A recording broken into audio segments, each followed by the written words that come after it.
What a week. You can say that again.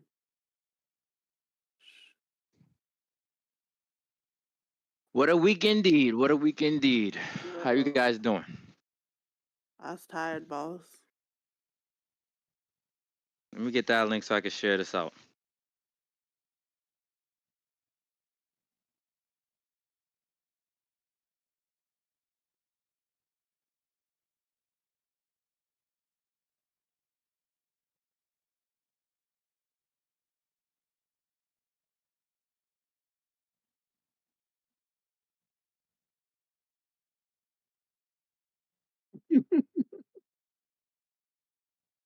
Yeah, Yeah, yeah. I was gonna let you go with it for a little bit longer before I'd be yeah, like, hold yeah. We up. had like, Like, hey now, what's let me going see here.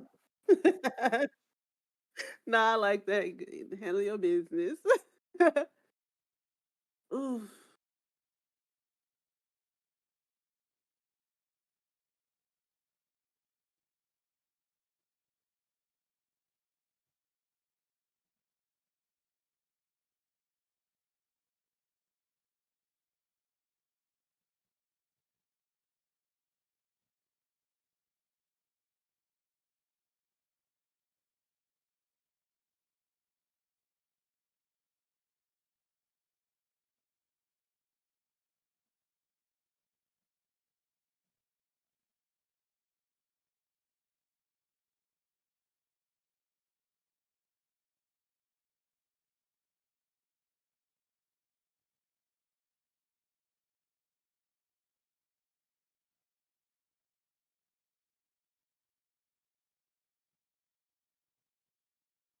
Oh, we lost one. We lost one. It's all good. Mm-mm. Hey, yo, it's your boy, You Heard Beast. You guys can catch me on You Heard Beast on YouTube, You Heard Beast on TikTok, You Heard Beast on every social media platform that you guys probably have on, even Threads. I don't even be on Threads, but I'm on there too. Um, well, I live stream mostly on YouTube. We live stream All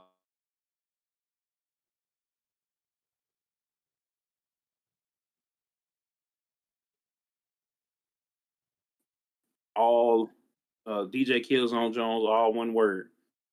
Or I think YouTube is DJ Killzone Jones 314. So y'all can catch me over there. Give me 1 second. How y'all doing? It's Debbie Snacks. You can find me on Twitter, Debbie Snacks 85. On my gaming consoles, Debbie underscore Snacks. Or you can find me on my mm, social media is Debbie underscore Snacks dot gaming. And we got I'm the over snacks, there. y'all. Yes, I got the snacks, y'all.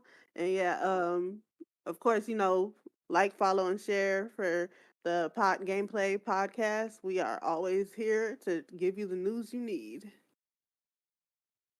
I'm tired. It's just one of y'all know what? It's one of the moments where it's like I'm old. How y'all feeling though? How y'all feeling? Oh man, I'm blessed. I am blessed and highly favored. Amen. I am blessed and highly favored. So yeah, man. Fred, you got me up on the screen. Let me see there. I don't think they can see me. They'll say you got me up on this. It's all good. They can hear me. You know what I'm saying? 'Cause y'all, I mean, y'all got the main cast. I just shared out the stream. It's all good. You gotta add. Don't do nothing. Yeah, you just got let me see. Let me double check. No, they can hear me. It's all good. I'm just coming through supporting. I'm trying to see. Hold on. You said they can't hear you? Oh, got you. Got you. Understood. Okay, Let me y'all. see here. Okay. As y'all already know, Black Ops 6 is out. So they have Oh, confirmed okay. that It just didn't pop back up yet. Okay, I didn't see. they It have was lagging on my end. All right, we okay. good to go. They confirmed that the body shield feature in the multiplayer will enable a voice chat between the attacker and the victim. I think that is so cold blooded, and I think that is so lit. Like you Yeah. using this person as a shield, and you could be sitting there talking shit to them, and like really like getting in their head while you using their body as a human shield, and all they Right. can do is just take it. Well, I It's mean, the I same don't thing know. as Warzone. That's the same thing as Warzone. Like Warzone got proximity chat. Like when you get close, so it's kind of like the same thing. So if you're using somebody as a body shield and you could just talk shit to them directly, that's gonna kill their spirit right there. You know they're Yeah, gonna but spend their whole time trying to find that person that really like you embarrass me, use me as a shield. How dare you? And I'm here for it. I love it. I like that. I think it's really like toxic. I love toxic stuff. Like it just does something to my Harley Quinn spirit. So to know that it's like it's bad enough with the proximity chat where you already talking mess to people, but just like add that extra bit of disrespect to it, and then you have me interested automatically. I'm kind of 50-50 with it because I feel like you already got people getting banned because they have the what is it that they have? They have the Chat moderation shit. yeah. So if I say something to these dudes, that's why I keep my chats all across the board as friends and party mates. Because if you sit up there and rat on me on my Call of Duty account or whatever account that I'm on, I don't want to play with you. And then I'm already streaming in such a way I don't really be cursing and stuff like that. So it's just like I don't know. I don't know if that's a good idea because you're gonna have somebody as soon as you grab somebody, the first they're gonna drop a whole bunch of N bombs, and it's gonna be a problem. Then you gonna want to pop them upside the head and get on back to what you was doing, and it's just like I just feel like it's at that point, what's the point? Like it's a cool feature, but at the same time, it's just like it's gonna cause a bunch of problems. You can get voice banned by just talking on your PlayStation app. Like just talking. Like let's say for example you was playing by yourself and you wasn't nobody to report you. If you say the wrong thing, the PlayStation will report it yourself and ban you off of that too. And Xbox and whatever. I don't know if Nintendo does it, but I got voice banned off of Call of Duty. I don't even remember what I said to get voice banned off on Call of Duty. I was voice banned for like 3 days, something like that. You can hear me in the party chat, but you could never hear me in the game. Nobody could hear me while we're playing the game. I didn't say anything that was that crazy. Somebody had to report me. And also my old Call of Duty account got closed, but then they reinstated it after I made my new Call of Duty account. So like it's up and down with it. I get what DJ Killzone was talking about, like it's 50-50, but it's already in the game. So if you say something regardless, then it is what it is. Yeah. But I'm just saying, turn the chat off completely. Then, if you feel like somebody is going, that's why Nintendo does what they do. Like you got to have an app and do something separate. They don't even trip off of that because they know that most people ain't gonna use it. They gonna get on Discord. They gonna get on something else, and they don't have to be liable for it. But that's stupid because you got people. I mean, we got cell phones. I could call somebody on the cell phone or jump in a random space or jump somewhere on a random call, Snapchat or not Snapchat, Clubhouse or whatever, and I could just go on in and at will just go talk to somebody and say something crazy. And unless somebody, I mean, again, it's got to be somebody banning you or somebody reporting you for you to get banned. You know what I'm saying? So I mean, other than PlayStation, I didn't know that they was taking it that day before. That's crazy. You That is can crazy. not to keep being on this topic, but you can get banned on Call of Duty without somebody even reporting you. If somebody hacks your account or they feel like you cheated the battle pass or you unlock some stuff that you wasn't supposed to unlock yet, you will get banned. That's how I got banned. Somebody hacked me and unlocked everything, and that's how I got banned on my first account. Now, when it comes to the voice thing too, like I was saying, I get what you're saying, like just turn party chat off and all that stuff. But if I'm playing or if I'm doing a Call of Duty live stream, I like it to be entertaining enough that I could talk shit to somebody and it's funny shit. You know what I'm saying? I killed somebody, right? Let's say I murked him. Then I'm going to them, I'm asking them, look, I'll let you live if you tell me what 5 times 5 is equals. And then I want to get their response. That's what we do. We play around with them. I kill you. I said, look, I'll let you live. What's 5 times 5? If you give me the wrong answer, I'm gonna kill you. This is like funny shit that we do when we play Warzone to get people to watch. Bro, that's like me play. Like I did that last night. I ain't gonna lie to you. I said 2 to the head. Name 2 Lil Pump songs. Then name it. There you go. There you go. We want to get their reaction out of it. That's the entertaining part about it. Because everybody plays Warzone. You could play, you can see 1,000 people playing Warzone. What makes you different from playing Warzone, right? Is you do stupid stuff like that. Then like we want to see what he's gonna do next. So that's what I do, and I got banned for something. I don't know what it was yet, still, but it's all good. But I'm back. hey, look, That's crazy. when you trying to make your spinoff series, right? You know what I'm saying, a Call of Duty, make your show. Let me know, because that's some real like old school Harlem Nights gangster stuff right there, sir. Like let me be a writer on that. Like let me be in that, okay? I needs it, okay? Yeah, let me get the writer credit. Hey, we can make money, man. I'm just saying, Hey, Call of Duty Gangsters. I'm here for it. Call of Duty Gangsters. That's the title right there. Call of Duty Gangsters. No, I'm a baby gangster. I'm just learning the game. Was that it with Call of Duty for this week? Yeah, that was it. Hold on, let me relook. That was. Now we are on to this was a good topic. Rocksteady Studios, the developers best known for the Batman Arkham Knight series, is officially working on a new game. My question is, are they gonna work on a superhero game or something completely different? We don't know. They started a whole new studio right before they started a new studio right before Suicide Squad dropped. So who knows? And then are we in them to make a game that's not a superhero game though? I'm Batman the Arkham series is perfectly fine. We love that. We didn't like Suicide Squad, so I'm gonna be mad though if this game is like the next game is Damian Wayne or something, or Batman Beyond, because y'all could have just did that from the get go. They're not. That's the thing. They're not making. They have a whole new studio.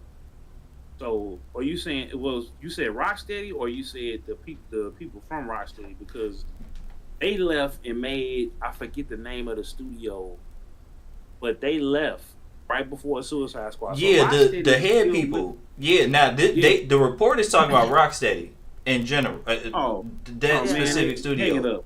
Hang it up, because WB is not gonna let them make a game without microtransactions. They need to just go ahead, hang it up.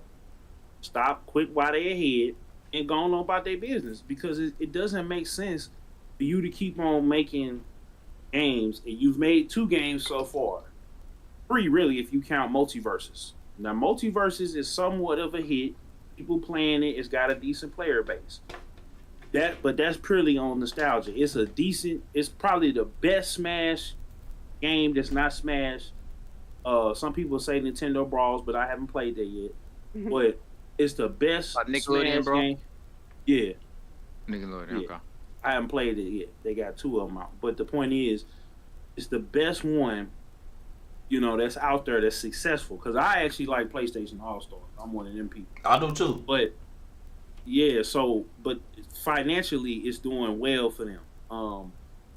But you had 2 major AAA duds, and then Mortal Kombat 1, even though it's successful, it was successful initially, the player base has just fell off the cliff. Mm-hmm. And I'm still going to get the story mode or whatever the case may be when it come out. But at the same time, everybody going to go play that.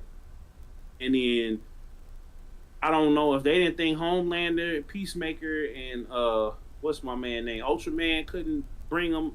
I know Conan, the T-800, or T-1000, and Scream is not finna have people come back.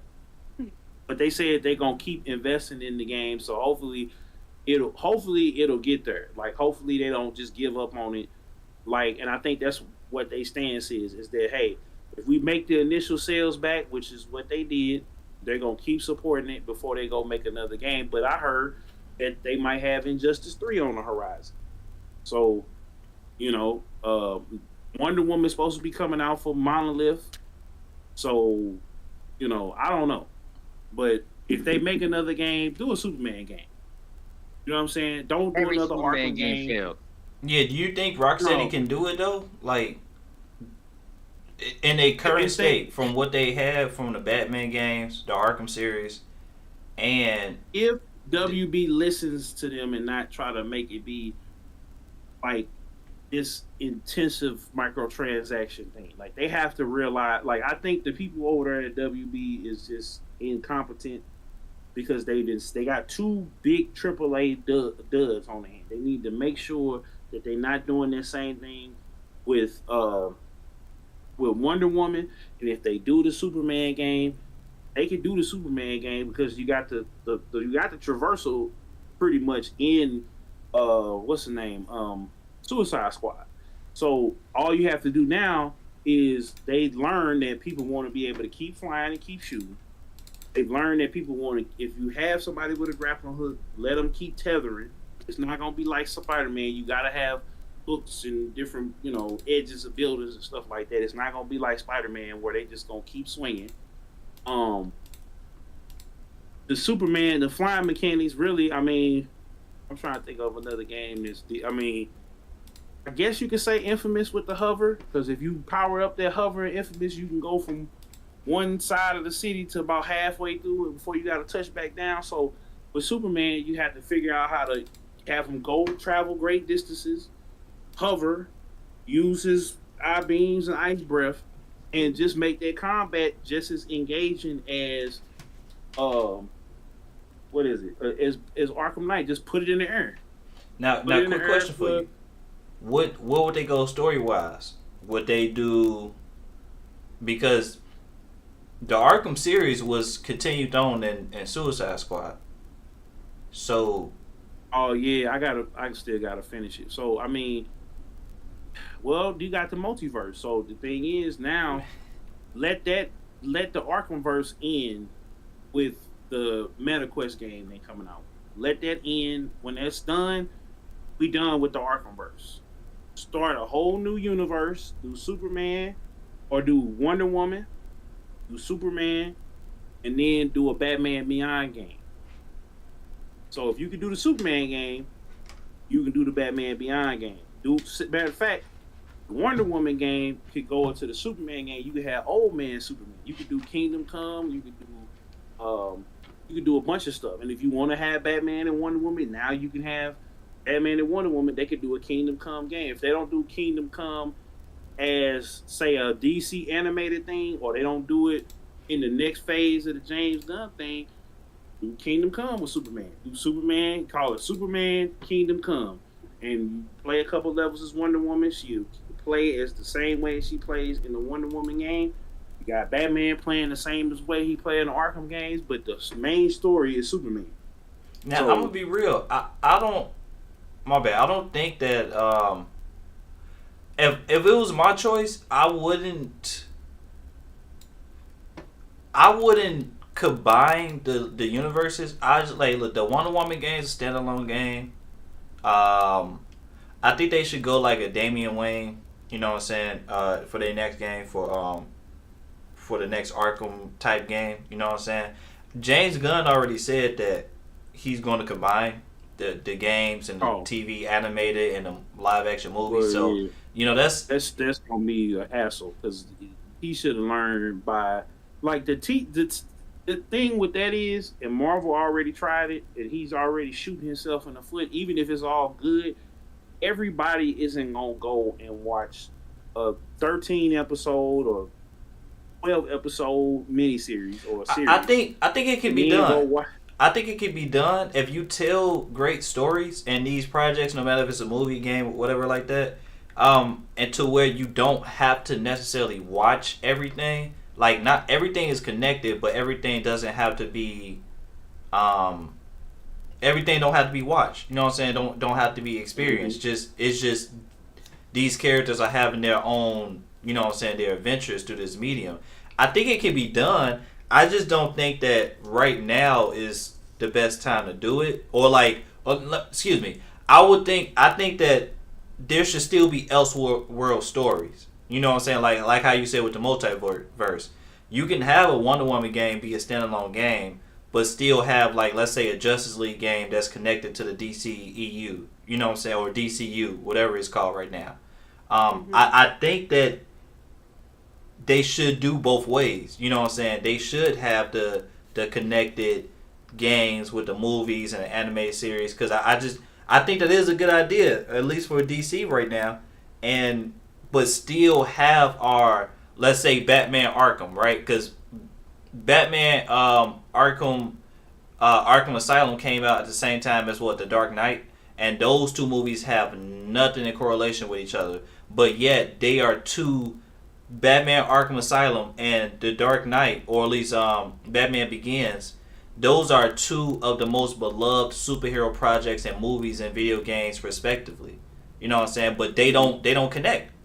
And they came out around the same time. Like, I really feel like we can mimic that again. You know what I'm saying?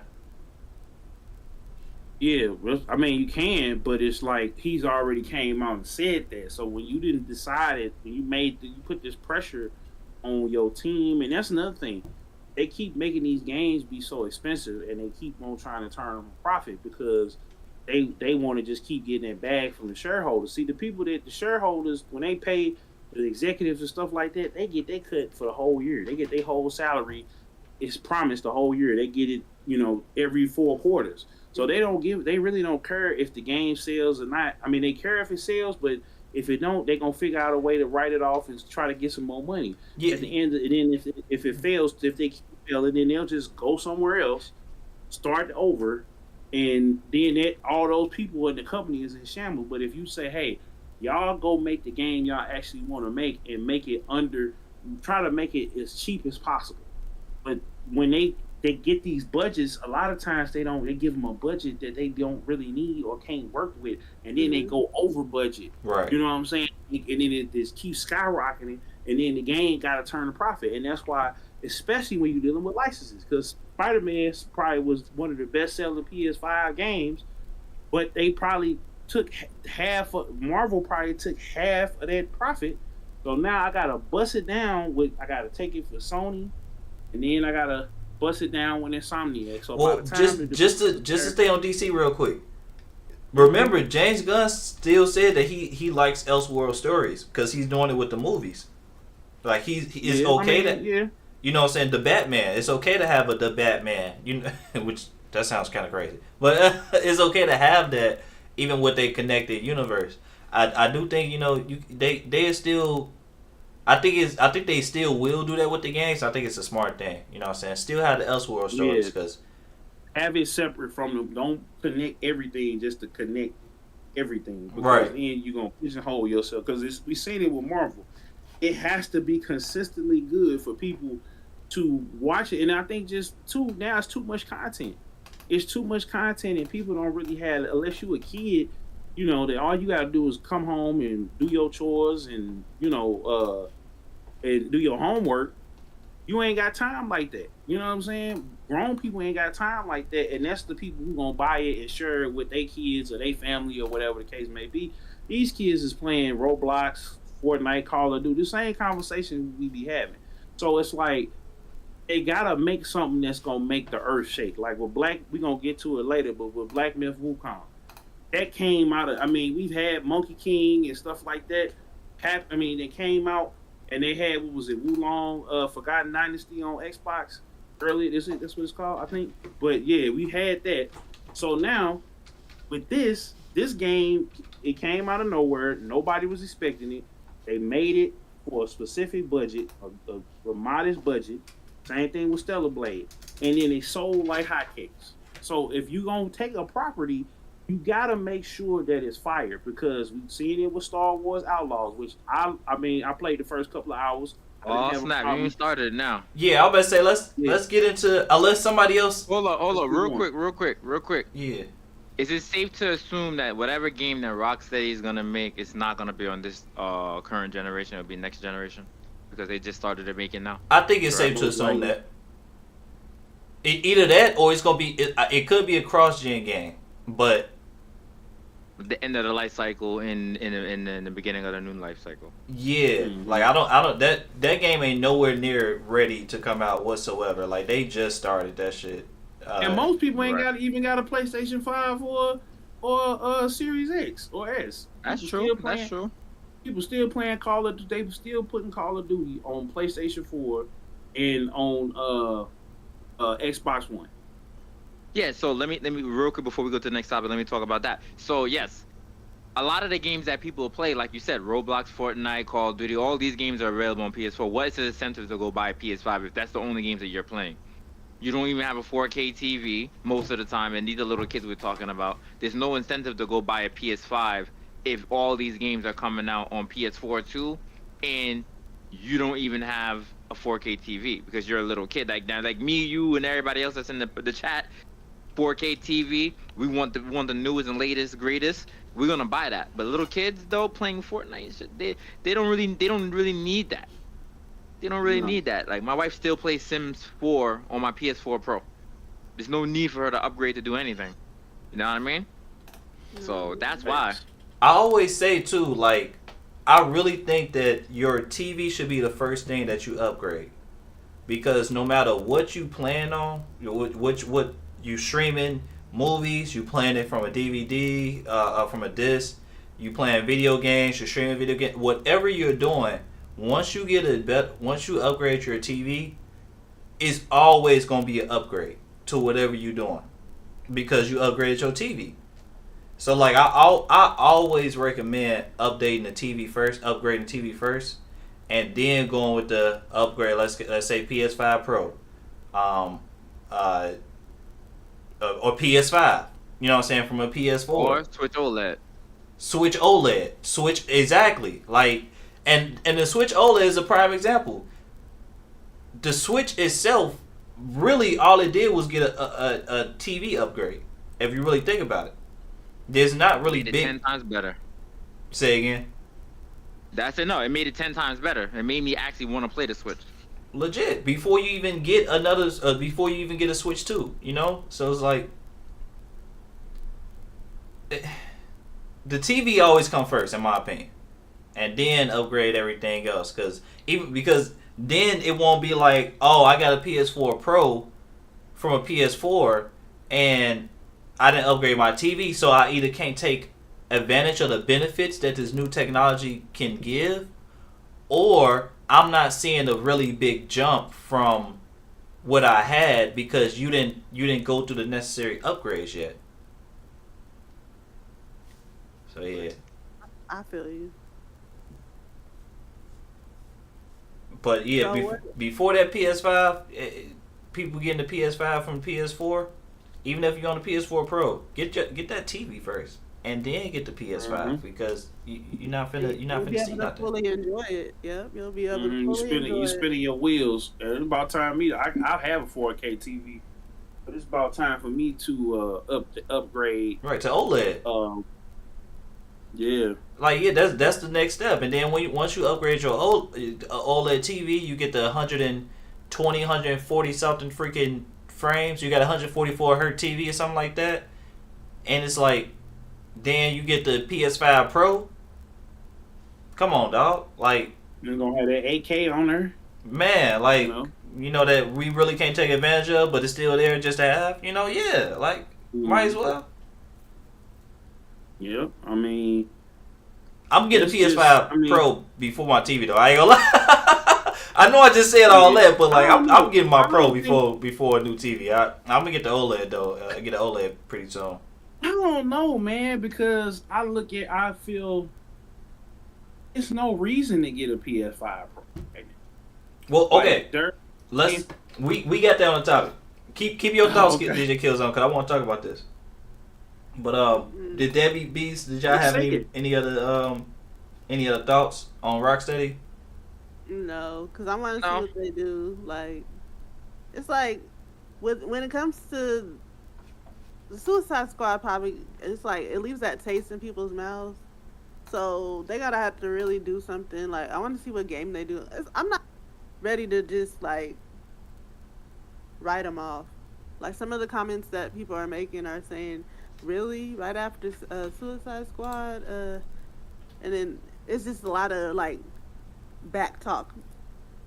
I'm excited They can for say what it. they want. They can say what they want about any studio. They say the same thing about CJ Project Red and Cyberpunk. Yeah. Oh, we can't trust them no more. We can't do anything no more. Then now Phantom Liberty comes out. Now we love Cyberpunk. You can never write off Mhm. any studio. So No that's studio at all. I've that's made a tweet about that the other day.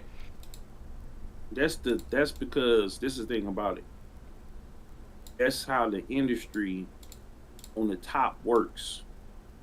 These people is getting paid to put that out. It's just like with Star Wars Outlaws. Like you can run a gun in that game. The only thing I don't like about it is when you on the speeder is that you cannot freely shoot on that speeder. That's the only thing so far. I haven't got to the space missions yet, but from the gameplay that I've seen and the gameplay that I've played, because I'm only in the opening couple of hours for real this time. Y'all can go and look.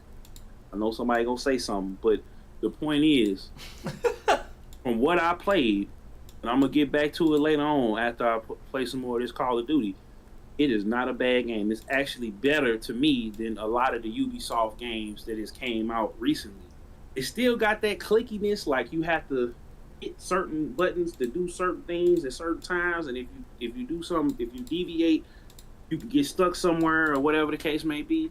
And it's real, like it's real clingy where you have to hit certain buttons at certain times, but at the other than that, I mean, people just in an uproar because it's not Han Solo, the game, which is basically it's a new smuggler, new character, new worlds, new everything. But people want the old stuff, and their expectations is too high. So it's the fact that we have Spider-Man 2, Arkham City. The expectations is too high. And then the corporations, they don't give a damn about they trying to get some money. And when people start realizing that these corporations is ain't their friend, nor are they nor Hey, they're your mother. hey, DJ Killzone, I'm sorry, but you gotta chill a little bit, just a little bit on Ubisoft. Yeah. No, I'm giving them their props. No, I'm saying like, I was talking about Rocksteady. I was talking about Rocksteady. Okay, you I'm keep it on saying- Rocksteady because Yeah. Rocksteady. I hold Ubisoft on my back and I fight for them. No, I like Ubisoft. I feel like they listen to the community. WB's not listening to nobody, but they shareholders. That's the point I'm making. So Yeah. it's a wait and see with me. What I seen with this, and when Assassin's Creed Shadows comes out, I'm seeing the growth of Ubisoft. When we had them last 3 Assassin's Creeds, that's growth. Then they say, okay, I want the old thing back. Here go Mirage, and it's doing well enough. As you got Rainbow Six doing well, X Defiant had a strong start. They giving the people what they want. But with Rocksteady, with WB, same thing with NetherRealm, same thing with Rocksteady, same thing with Monolith. We just went through that with Shadows of War, with Middle Earth, which was a dope game, but just like EA before, EA is starting to listen. Sometimes, you know what I'm saying? They don't all the time, they don't, but they listening in certain departments. Konami is starting to listen. You know what I'm saying? Capcom been listening for the last 5-10 years. After Street Fighter 5, they say, okay, y'all got it. We gonna Hey, DJ go Killzone, back to the drawing board. can you talk about Star Wars Outlaws? Yeah. So, matter of fact, I'll bring up my gameplay. Hold on. Oh snap! Oh wait, Oh, you gotta. yeah, you can't you do it gotta, right here because you gonna mess my okay. my layout up. Okay, here. I'll send it to you then. You can I bet, yeah. We can put it on the side on the you know what I'm saying where we show the gameplay at right Yeah. here. Let me bring this up. Well, like we can just submit it for we gonna put it on next episode. Just submit it. I'm gonna show you how to submit it. Okay. Okay. Yeah. So, oh, yes, that's right, because you already got the other gameplay low. But I played the opening of Star Wars Outlaws. Like it starts on Canto Bight and it ends with you going to a different planet. I'm not gonna tell the story or nothing like that, but they introduce you to Kay and Nyx. That's the two main characters. Kay is like she's just a girl she's trying to lead Canto Bight. You know, she has a Dathomir like friend, like he's like her big homies. He lives in his cantina, and you know Dathomir is Darth Maul's race. So like the witches and the not the acolytes, but the acolytes from Dathomir, not the acolyte the show, but that race. I forget the name of the race. I think it is the Dathomir. But anyway, he's one of those going on. So she got to get out of there. So from a gameplay aspect, you can do run and gun, but it's hard. They play up doing the stealth first because once you get, it's kind of like Hitman almost, but with Star Wars. You can run and gun. You can do you could do that, but it's more rewarding doing the stealth, figuring out how to like you can cause distractions, you can whistle, you can do. It's almost like Splinter Cell. Almost that's what it reminds. Hitman and Splinter Cell. So you got right now. You don't have that much of an arsenal at the beginning. As you progress, you'll get different stuff, different equipment, different weapons and stuff like that. So just from the opening, I was pleased with it. I'm like, all right, cool. I'm just scared, 20-something-year-old chick. She is trying to find her way in the world. She got this little cute companion, little creature or whatever, and she, finds a ship, and she gets up off of that planet. And for what I played, I enjoyed it. Got on the speeder, tried the speeder out. Only thing I don't like about that speeder is I can't shoot from it. Other than that, it's pretty solid. You know what I'm saying? Now, when I get to the later game, I'll come back and report and tell y'all what's going on. So, yeah, it's pretty cool so far. It's not as bad as everybody is saying. I think everybody expected this to be Han Solo and Lando the game, or they wanted to see Han. I mean, Lando is in the game, Jabba the Hutt is in the game, but they wanted to see Han, they want to see Boba Fett, they want to see the people that that they've already seen, and I think that it's just Star Wars is in another one of those franchises that's in a bad place, and with Jedi Survivor doing well, Battlefront 2 was kind of up and down, but it kind of fixed itself. So the Star Wars franchise as an IP itself is in danger, and this one is just because it's a girl. Because they tried to make it seem like it was gonna be bounty hunter where you was just gonna be shooting a whole bunch of stuff, which you can still do, but they encourage you to do this stuff. You know what I'm saying? Because you got this little creature, you could combo with him. You could do it in stealth or in combat. So I'm gonna get back to y'all, let y'all know how it is once I get further into the game. But the first couple of hours, hour and a half, pretty solid. I appreciate that. That's cool. Cool. I ain't gonna lie. I'm not gonna get it day one. It just dropped yesterday, so I'm gonna tell you this: if you have Series X, ladies and gentlemen, you can get it on Ubisoft Plus, $17.99. And you can play pretty much all the Ubisoft games. Say that one more time. PC, Ubisoft, you can play all the Ubisoft games on PC and Xbox. All you have to do is link your Xbox account, and it'll be up there. You can play all the Assassin's Creed. You can play the Far Cry games. You can play the Crew. You can play Prince of Persia. Keep talking. You can play Watch Dogs. You can play all of them on here. They got all 3 Watch Dogs. They got all the Ghost Recons. They got the Division. They got They got Beyond Good and Evil. The 20th anniversary. They got Far Cry 3. Yeah, they got all of them. Talk your shit. Ooh. Oh man. Okay, so that's that. So what's the next topic? Hey, what do y'all think about NetEase Games' plans to close the vision of Mana? The developers Uka Studios. Oh man, see this is what I'm saying. Like We need Bobby for this the too, They man. game, they literally just have a handful of employees pushing out the last of the games that they have for it. Like, dang. well, Sega needs to buy them. Or somebody need to buy them because I look at it like this.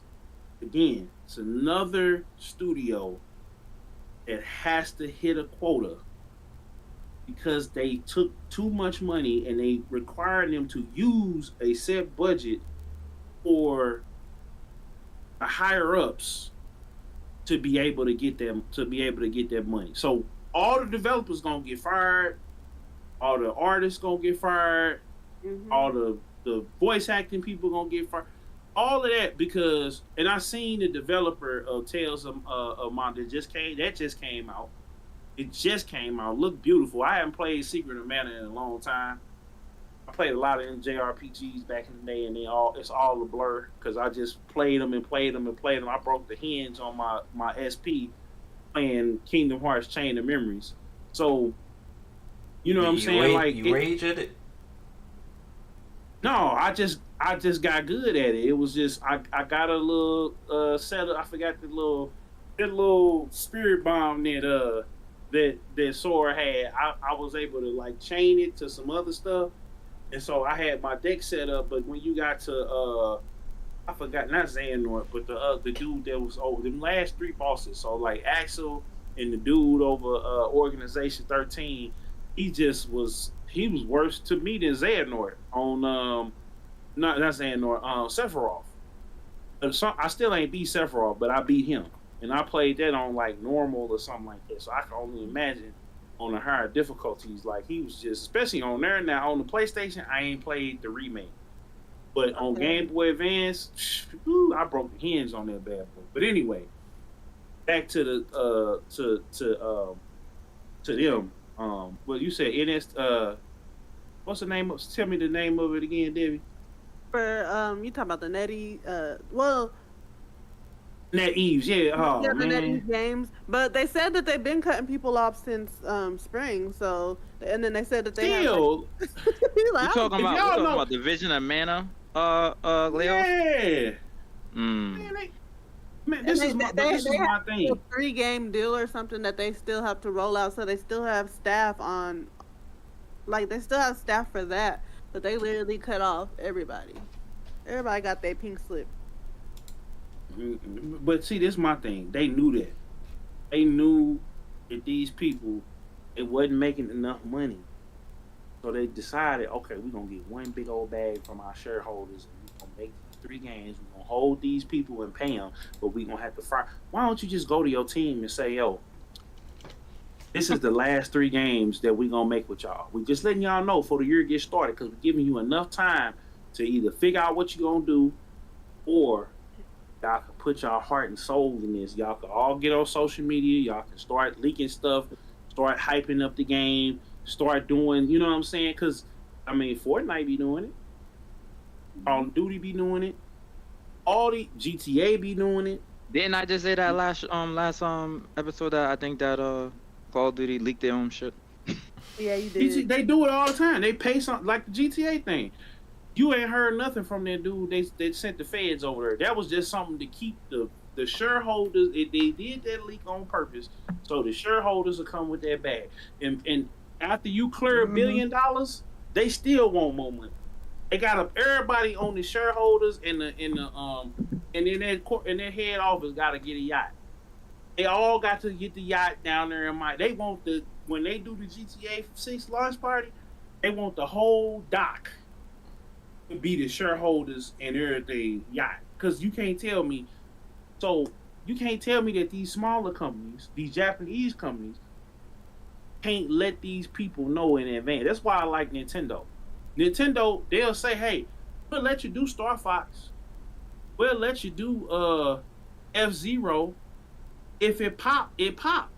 Now, every so often, they'll come with something, and if it pop, All right, cool. We're gonna give it to you.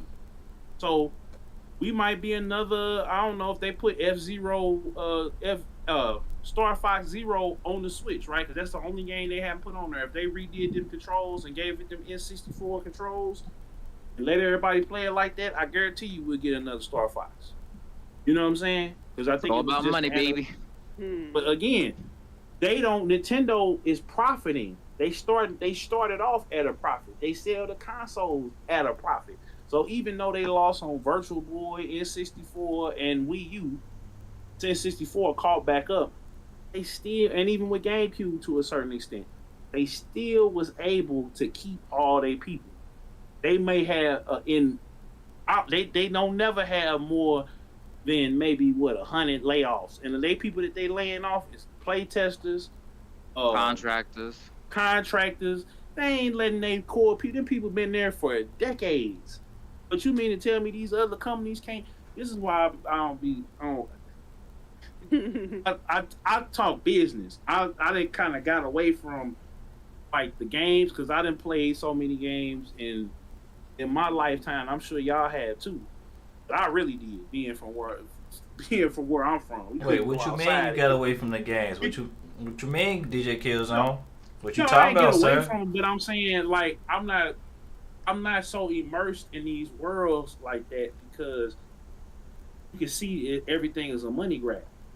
It's not like whereas Well, yeah, we got older. You know what I'm saying? We got older, and it's not even about us getting older. It's about because it's happening in everything. It's happening in movies. It's happening in music. It's not about getting older. We should be getting better as we get older.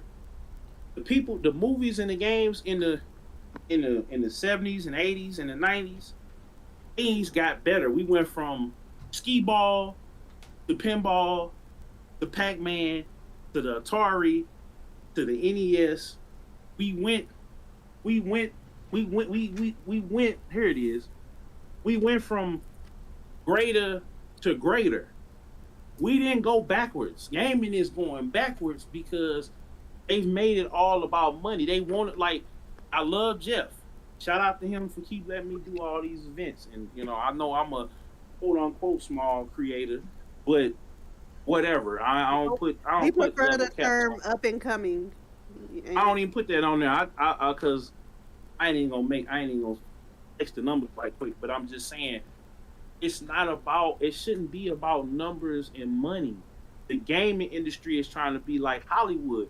Hollywood is bleeding. It's failing. The music industry is failing. You know how many billions of dollars in debt these companies is? The game companies maybe have a couple $100 million in debt. The movies and music industry got billions of dollars in debt. Billions. And they still keep on putting the same mediocre music out. They got all this conspiracy theory. Every other week somebody get Me Too'd out it. And it's the product is not getting better because we focusing on money. But if the lights ever should go out, if the radio and the phone go off, that money ain't gonna mean nothing. All right, real quick, because we do got a couple more games we gotta get to. I'll get back to preaching, but I want All right, Debbie, what's next on the list? Okay, this one's near and dear to me. Astrobot is embargoed for September the 5th. Hey, turn up. Nothing wrong with that. I'm excited for Astrobot in general. I'm never the type to instantly pre-order a game because situation in life. But I'm getting this game day one, pre-order. I'm in there. Astrobot is the first game that I played when I started gaming. I have videos on my YouTube from way back yonder. That was my first trophy. This game is going to be near and dear to my heart. It's the first joy I had of touching this controller. Let's not go there. I cannot wait for it.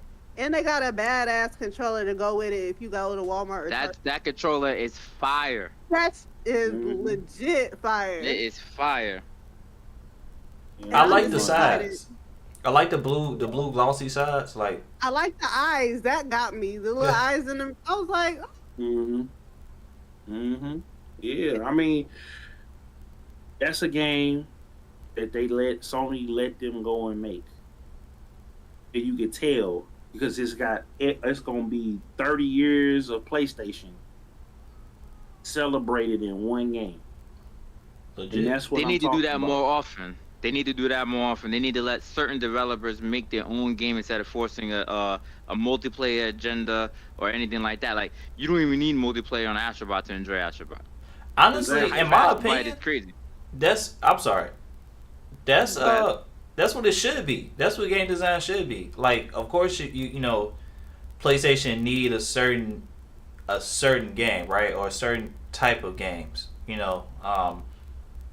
Like a shooter or whatever. But my thing is, if you just let the developers, you know, go through their creative decision making all on their own and create the game that they want to create with the studios that you have, you should have a diverse group of games just by doing that. You know what I'm saying? Like you get Sony can we talk has about the so many studios real different quick? kind of studios. That's what I was getting at. Can we talk about the studios real quick that Sony got that you think should be left like to do their own thing? All of them Definitely Naughty Dog. because that's Um, Definitely Naughty Dog. because I mean they've already proven themselves, and I'm not the biggest Naughty Dog fan. They are not my top. They not in my top three, but um, But what would be your top three for PlayStation Studios? well, I'm gonna keep the same list. I don't know since I had this list, but um, dang, what's their names? Ghost of Tsushima. Dang, how did I Sucker forget their Punch? name? Sucker Punch. Sucker Punch. That's crazy. They're my favorite studio. Um, Mm-hmm. and that's just preference. I know that's Insomniac, preference. Sucker Punch, Guerrilla Games, Blue Point, Santa Monica, Polyphony. Those the ones that you Naughty Dog. Those are the ones, and I would say even Media Molecule. Let them get back to making. I mean, because Dreams was great. They just didn't promote it because It should have been on Dreams ain't PC nothing. too. Like that's a perfect game to put on PC. Exactly because Dreams was great. I didn't even know Dreams You wasn't even on PC for a while. Like I legit thought that was just something that happened and it never happened, and I didn't realize that till it was brought up. I'm like, wait, Dreams not on PC? That's odd, you know? Mm-hmm. Firewalk is cool. I mean, but they got to do something with they got to do something with their VR. And Bungie, I feel like they should just let them keep cooking with the fan base. Stop trying to go. Stop putting so much money into. And they said they're gonna scale back on that, but I feel like keep iterating on Destiny 2. Bring that old content back that y'all sunsetted so people can play that game. Make an offline mode so people can play the complete story and then separate it and then keep putting out the expansions. But don't make them 50, 60, $70.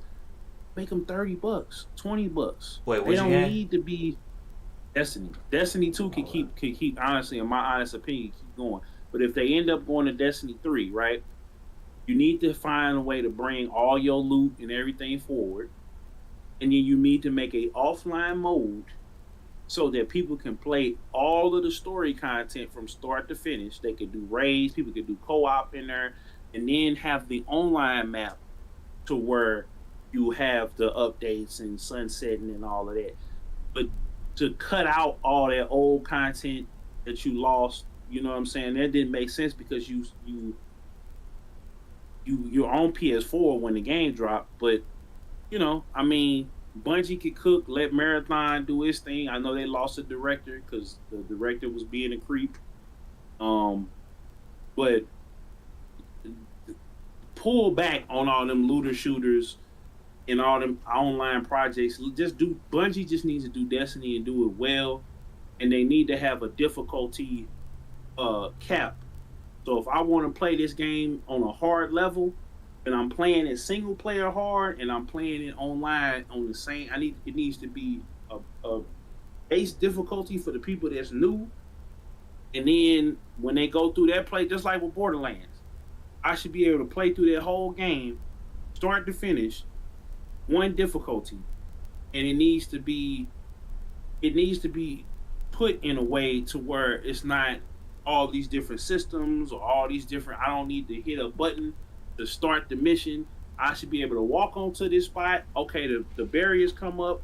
I don't have to stand. Like, they need to figure it out to where it's more welcoming for newer players and returning players that don't like that difficulty curve. But other than that, Destiny is a fine game. That's Bungie's project.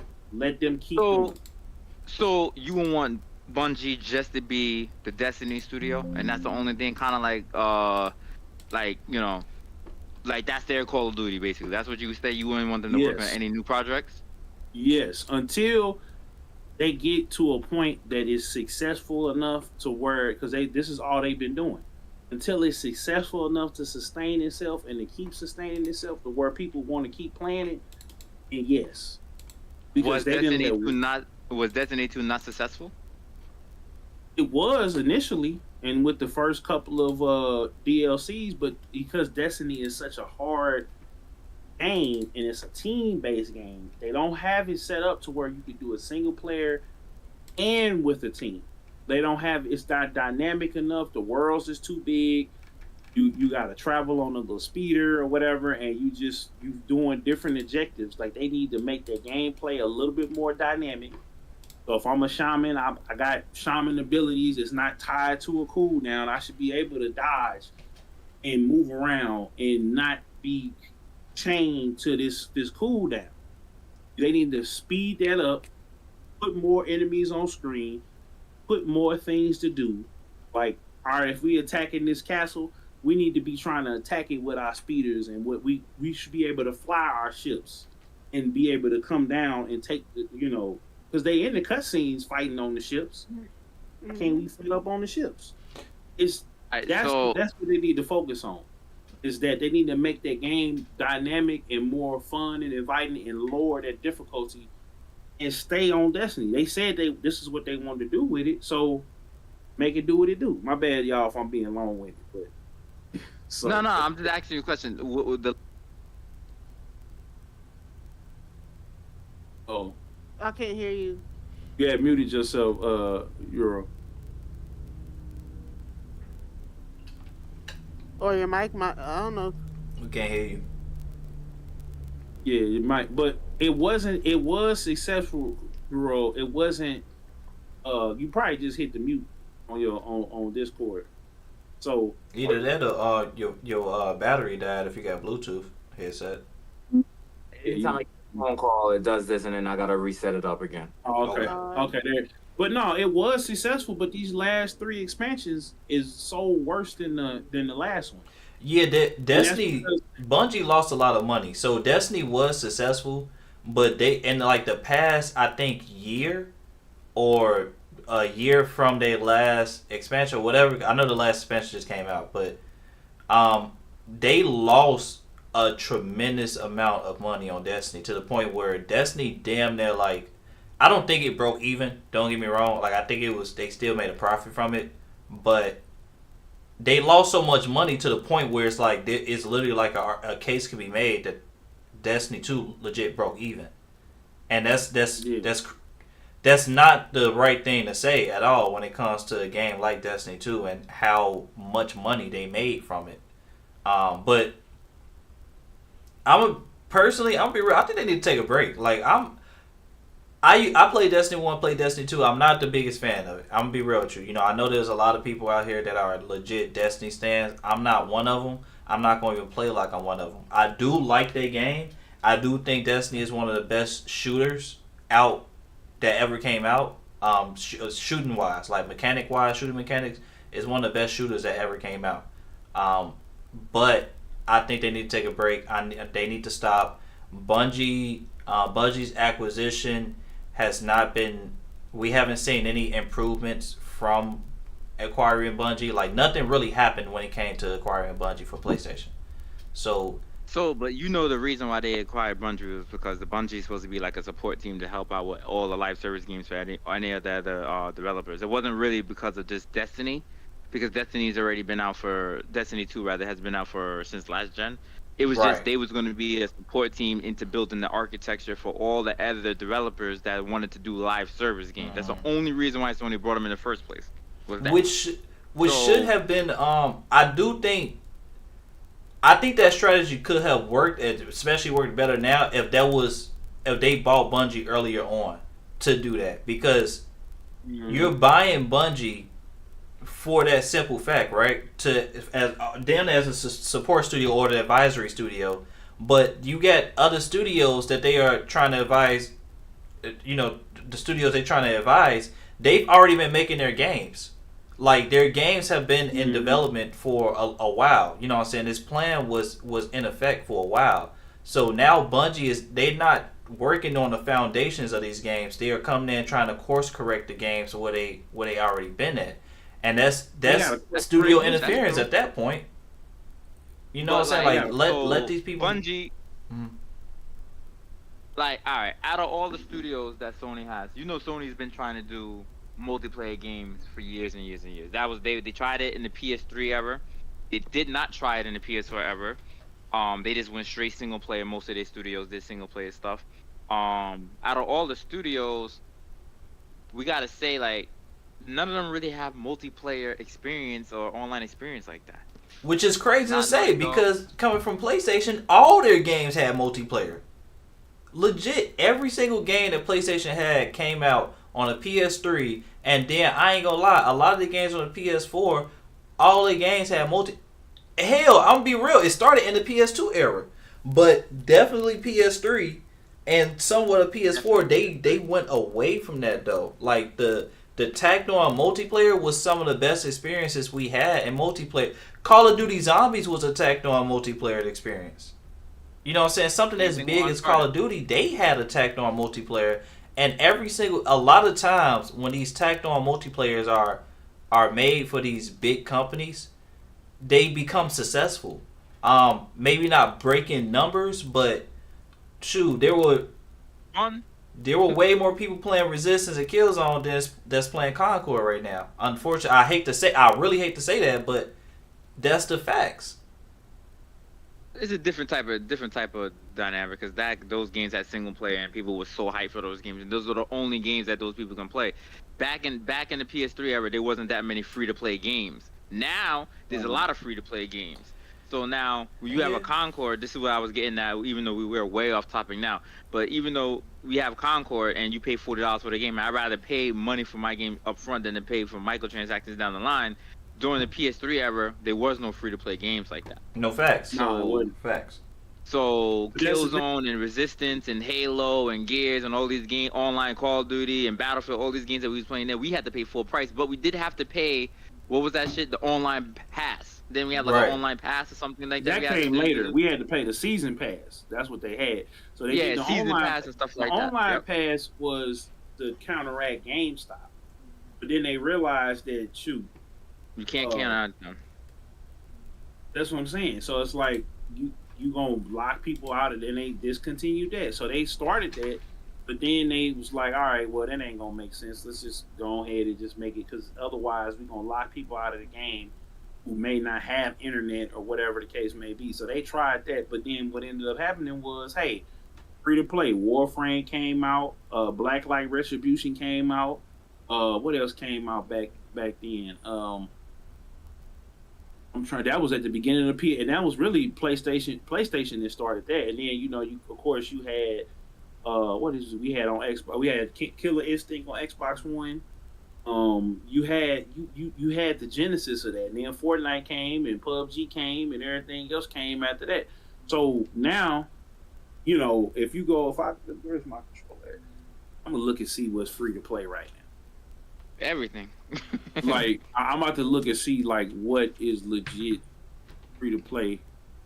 A lot of the games that were free to play on the PS3 gen, on the 7 gen, were games that we wanted that was pretty much already on PC, that we wanted to bring over the console, like a Warframe. type of thing, like a DC Universe Online. Well, that launched on, or it could have been games that launched on the system and launched on PC simultaneously. So those free to play, well, DC Universe wasn't even free to play at first, but yeah, those free to play games were definitely like a case by case scenario. Like they were kind of rare. You know what I'm saying? They had some free to play games, but it wasn't as much as what we at now. Like Beast was saying, you know, Call of Duty got free to play. That's why Concord is doing bad, because everybody thinks it should be in PlayStation Plus, and they don't want to pay for a game like that. Even though, like for example, you have Overwatch that play exactly like Concord, right? It's a hero shooter and it's free to play. Yeah, you got to buy microtransactions. So what incentive do people have to go and buy Concord on PlayStation? Exactly. There's no incentive to buy it. They should have put it out there. Yeah. Go ahead. That's what I'm saying. That's the only reason why Concord's numbers are way worse, because you have to pay for it. Once they get smart and they put it on PlayStation Plus, which I know they're gonna do that, then because they just put Final Fantasy. Well, we're not gonna talk about that yet because that's the next topic. But once they put that on PlayStation Plus, those numbers are gonna be way up. You're gonna see everybody being like, "Why didn't we play Concord before?" They just want to rack up as much, like DJ Killzone said, they want to rack up as much money as they possibly can right now. Then they're gonna switch that shit over to PlayStation Plus and get that money from PlayStation Plus, or get more subscribers from PlayStation Plus for that game. Because now people are gonna like that game because the game is fun. Everybody who played it loves the game. Legit. It's not a bad game. Legit. So.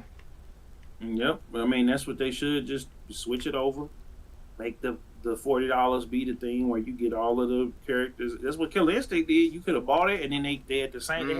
They had both things. They had it to where you could pay the $20 to get the season pass, or you could just play a character every week, and they rotate them characters, and that was it. Like it wasn't no big hoopla, like they tried to do with Concord. Now I understand they tried to put it on disc and everything else like that, but it's just like, in this day and age, you got to go with the flow. Like, I think Sony was trying to buck the system because they felt like, all right, well, we got Helldivers coming out, and that's going to take the world. But they knew that was going to be a smash, right? So they thought that, I didn't think they thought that was going to be a smash. They got lucky as hell with that. So that's what I'm saying. It was something new. It was different. It was out the box, but, you know, and it took the world by storm. So they thought, okay, we're going to keep going. But they should have, at the last minute, they should have been like, all right, cool. So if you buy the disc, you're going to get all of that, but it's going to be free to play. You know what I'm saying? And that's why they should have did it. And they should have, I mean, that's the only thing they can do now is to put it on PlayStation Plus. Well, I'm going to be real. I do think the strategy itself was sound. It's just the time, like Beast was saying. Like, I would rather have all my characters unlocked day one. You know what I'm saying? I would rather have all my cosmetics be, you know, available. I just got to maybe grind it out, but now I don't have to. Like I would rather pay for the game first and then get all that stuff later. But the fact of the matter is that we have alternatives out here, like Overwatch, like Marvel Rivals. You know what I'm saying? That's coming out soon. So PlayStation Plus should have been there day one. It should have been in PlayStation Plus day one. We can't do the same thing how they can't look at Helldivers 2 and then compare it with Concord, just because the only things you can compare them with is the fact that they're live service. That is the only thing that they have guns and it's co-op. Okay, cool, but it's one is a first person, one's a third person, so it's literally different genres. One is 4-player co-op, the other one is 5-player competitive co-op. They are literally totally different genres. So the only things that you can truly compare Concord and Helldivers 2 with is that it's live service. And if you're moving with that strategy because of the comparison that is live service, then that in of itself, the strategy is sound, but it's still a weak foundation for the strategy that PlayStation have with their new upcoming games. With this live service initiative, you kind of just messed Concord up and the strategy you had for Concord because you want to look at the overall strategy, which people have been giving feedback before all this stuff even came out and said that no, we're not interested in that. They're literally the whole strategy was based on live service. It's not about the game. It's not about the creativity. It's not about, you know what I'm saying, people's enjoyment of the game. It's about continuing monetization. And when you focus on that, then it's going to show, and they're not going to reap the rewards that they wanted to. So that's it. I mean, it's all at the end of the day. It's all about the money. That's all it is. It's all. What you were saying? You were saying, yeah. I ain't gonna lie. You were saying that. And it's unfortunate in where we at. Like they don't care nothing about. Like back in, I was listening to it, and I keep telling everybody to check this book out. It's called Console Wars. The Console War. It's Console Wars. It's by Blake J. Harris. You can find it. It's online. It's probably on YouTube by now. But y'all go read that book, and listen to that audio book. Like they actually, like people don't know. SOA, which is Sony or Sega of America, SOJ Sega of Japan, was fighting over how to bring Sonic to market. Right? Sonic was supposed to be this rad dude that drove a sports car with like a Jessica Rabbit type chick on his arm, and they like, nah, let's make Sonic be this. And Sonic was way bigger in America than he was in Japan originally. You know, now they embrace Sonic, but they didn't embrace Sonic like that because the people at SOJ was just like, hey, we want it to be like this. We want the game to be like this, and they butt heads. So now there is no creative process. We need this game to meet this quota. Can you do it? Okay, what kind of game? It's got to be a live service game. Okay, well, let's try to switch it up and get people to buy it. No, they ain't going to buy in if they got, what was the games I was looking at? So you got Call of Duty, free. Fortnite, free. Valorant, Predecessor, Marvel Rivals. What else is on here, man? World of Tanks. The First Descendant, Fall Guys, Rec Room, The Finals, Multiverses. Hey, low key, when you going through this list, it's just like every game every game that's coming out is free to play. Besides the regular single player games, none of those are free. But anything multiplayer wise is they've been trying to do that stuff since like we was just talking about before, since PS3 era with the. You know, a microtransaction in PS3 era was different from a microtransaction now. Like a DLC content back then was worth it. You had the DLC content for Mass Effect. You had the DLC content for Call of Duty. You had the DLC content for Killzone. I don't think there ever was one for Resistance. I'm pretty sure there wasn't. Now you integrate the Battle Pass, and you still gotta pay for stuff on top of that now. That's the whole reason why they went free to play. They make more money going free to play than they do selling the damn game. Mm-hmm. Hey, real quick. Speaking of free to play, because I'm gonna take this one since it's Predecessor. Just a quick update for Predecessor. If you are playing it, or if you want to get this skin, Rampage, he's a tank in the game. Rampage has a new skin out that they kind of doing this thing where they want you to do like certain activities, like linking profiles and everything like that, so you get some exclusive skins. So this is like the first skin that they're doing it with. It's a pretty cool skin too. It's in the like undertow section of Predecessor skins right now. So yeah, he look like a little like a purple shark, which is pretty cool. But yeah, you just follow like the instructions on how to get the skin and everything. You can get it. You really don't gotta put too much playtime into it. Like you just do a couple of things, link your Discord to the whatever, and you can get the skin. But other than that, yeah, Predecessor been fun. I'm still getting used to the updates with different characters. I'm pretty there though.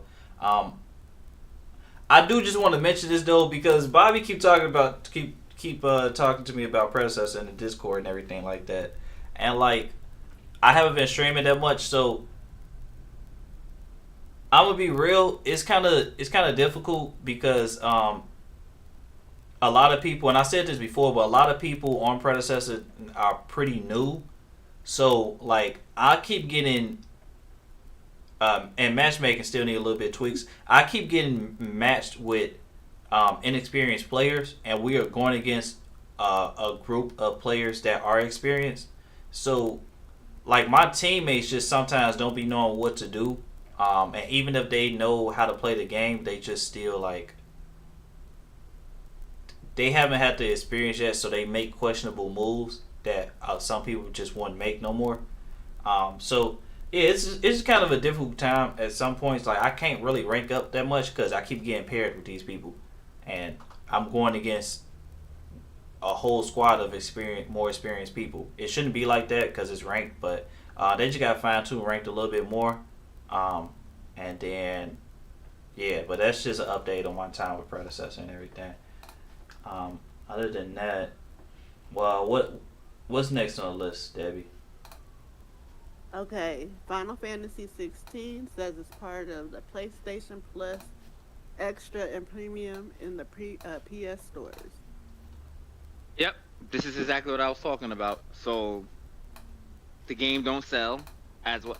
Let me break it down. Let me break it down because we're gonna have to break it down the right way. Go off, Beast. Right way. I'm not gonna go off. I'm not. I'll leave Freddie to go off. But look, Final Fantasy 15 only came out on PlayStation 5. They didn't like. Square said they didn't like the way that the game sold. Remember now, also they had Final Fantasy 7 Remaster Rebirth, which also apparently didn't do as well. So that's why they wanted to venture out to PC. They wanted to paint the game to PC, right? So I'm pretty sure they got a bag from Sony to put that game, to allow that game to be on PlayStation Plus, so more people can play it and get into the franchise again. Cause like every Final Fantasy is different. It's not the same thing every single time. This Final Fantasy is different from 15. 15, we got to look at the sales difference between 15 and 16 too. By the way, if somebody could pull that up, because 15 apparently sold pretty good, but it was on all the systems. It was on PC, it was on Xbox, it was on PlayStation. But this particular Final Fantasy was exclusive to PlayStation 5. I know 16 sold more though. They said they damn near broke even on the game. It didn't sell as much as they thought it was gonna sell. But Final Fantasy doesn't have that same appeal as it did back in the day. A game like Black Myth Wukong probably sold more units than Final Fantasy 16 sold. Yeah, I'm sorry. In 3 days. You're right. So let's say Final Fantasy 15 has sold as of May 2022. The game sold 10 million, and it's one of the highest. That's Final Fantasy 15, right? Yeah, that's 15, and that's one of the best-selling Final Fantasy games. All right, and then Final Fantasy 16 sold how much? Let me see. Dang, I tweaked. Yeah, this 16 sold over 3 million. Oh wait, so that's the first week after launch. Hold on. Yeah, I don't think they released any numbers after that. Yeah, so they haven't released the updated list. They did say that it failed to meet Square Enix expectations. So I don't think it got 3 million during its first week is pretty not good. Bad. Like no, not bad. That's we gonna get up to. It's going to get up to 15 numbers at some point. I don't think it definitely didn't reach more than 10 million. I don't think it did, but I can definitely see it I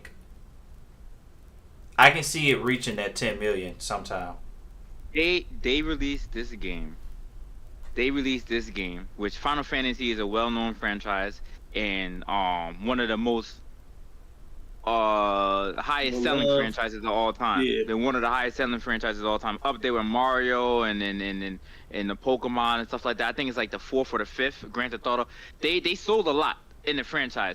But you have an install base at the time when that game came out of 30 million probably PS5 users. You only released the game on PS5. You're not a Spider-Man that everybody knows. You're a Final Fantasy. So, you sell 3 million in a couple of weeks. That's pretty good. but the amount of money that you probably put into the game, you probably never got back. Yeah, and now those sales are that's the first week. And now that's the first week, and after that it died out. It wasn't on any NPS charts or anything after that. It wasn't on nothing. Oh That's yeah, why probably Square because of said, hey, word of mouth. Yeah, because it wasn't running right. it wasn't running right. It's still a great game. I love the damn game. But what I mean to say is that so Square comes out with a article saying that going forward they want to do multiple platform games, right? They want to do games on Nintendo, they want to do games on Xbox, they want to do games on PC. That's why that Final Fantasy 16 is going to PC. Now, how well is it gonna go do on PC? I don't think it's gonna help, but so much.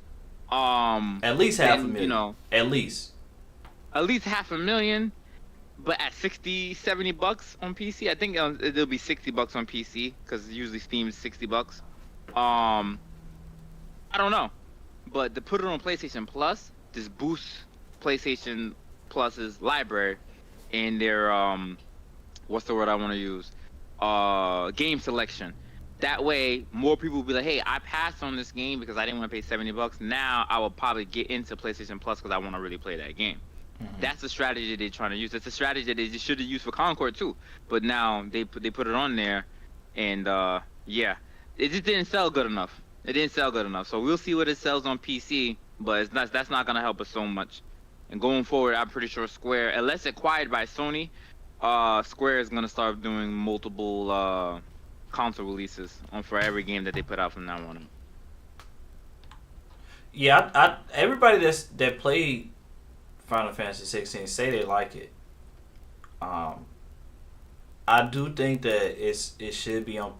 You know, it's coming to PC. Hopefully they fix the performance issues. I think it's gonna do pretty good numbers on PC though. Like I don't know why. I feel like I don't want to throw specific numbers out there. I do feel like it's gonna do a couple million though. I give it 1 million. I ain't gonna lie. I didn't want to say 2 million because the only thing of course, Final Fantasy stands aren't the biggest when it comes to this game because they want more RPG. But then again, some other Final Fantasy stands they actually they welcome the change with this specific game. And everybody else, they tend to like it. The only thing they said was the performance issues, or like the graphics, graphic settings. But other than that, like I think some PC players gonna pick it up because it got that like console story like feel. You know what I'm saying?